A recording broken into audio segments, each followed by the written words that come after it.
In December 1999, she suddenly appeared in my house. In the evening, my dad called me downstairs, but when I was about to go down, he was standing at the end of the stairs and reached out his hand to stop me. His eyes looked something nervous, and I felt that something was wrong. "You have to keep in mind what I'm saying now," my dad said. "You're going to see someone in our house. Just focus on me. Don't be as conscious of her as you can." I almost burst into laughter. I was 12 years old and I took the situation as a joke from him.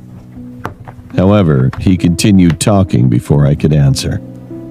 "She's going to whisper something and she's going to do everything to follow you or get your attention.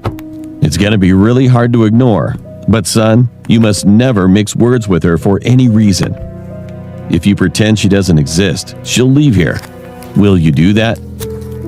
Countless questions passed through my head, but I answered my dad, "Okay," since I was scared at the time. "Okay, it's time for dinner. Let's go downstairs. What I told you about her made her stronger, but this is the only way I have. I just wanted to avoid you running into her by accident. Trust me. Now focus." I followed him downstairs slowly, focusing only on him, heading to the kitchen as he said. The downstairs had a cool atmosphere, as if the temperature had dropped sharply, and smelled sour. A raccoon once died in the wall of my house, and it smelled so bad that it kept going inside for a while. My dad and I sat at the table at the same time.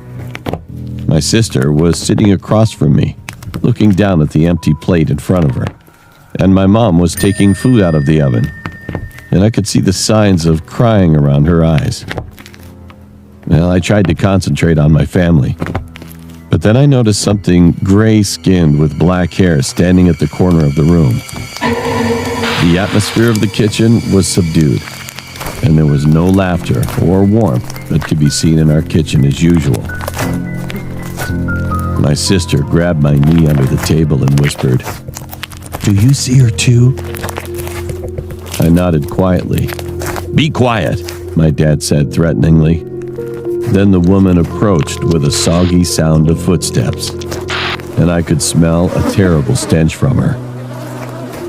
She walked slowly toward the table and stopped right behind my sister. Then she stood close to my sister and put her dried, skinny hand on her shoulders. My sister crouched down and looked at me, and I lowered my head hurriedly. Mom forced herself to act as if everything was okay as she prepared dinner. Under the table, I could see my dad was holding her hand tightly so that she wouldn't go crazy. My sister had to keep those unpleasant, skinny hands on her shoulders all evening, and only an incomprehensible whisper from the woman's mouth filled the kitchen. We lived like that for months, trying our best to pretend nothing happened. During this hellish time, my parents didn't invite any guests to our house and didn't allow us to go to our friend's house. When we were talking about her, we could whisper to each other as long as she wasn't too close. My dad asked me to not tell anyone about her, and that was how to isolate this woman.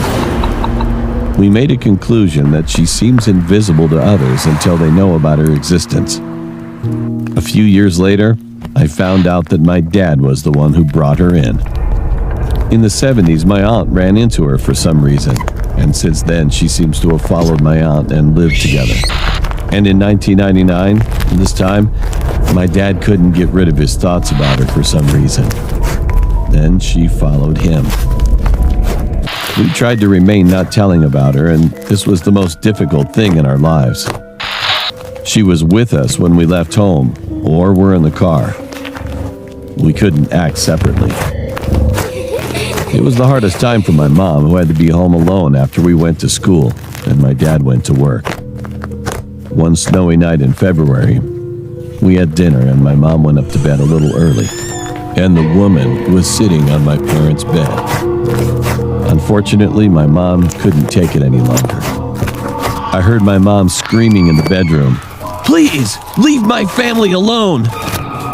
Dad's face turned deadly pale with fear and jumped up to stop her.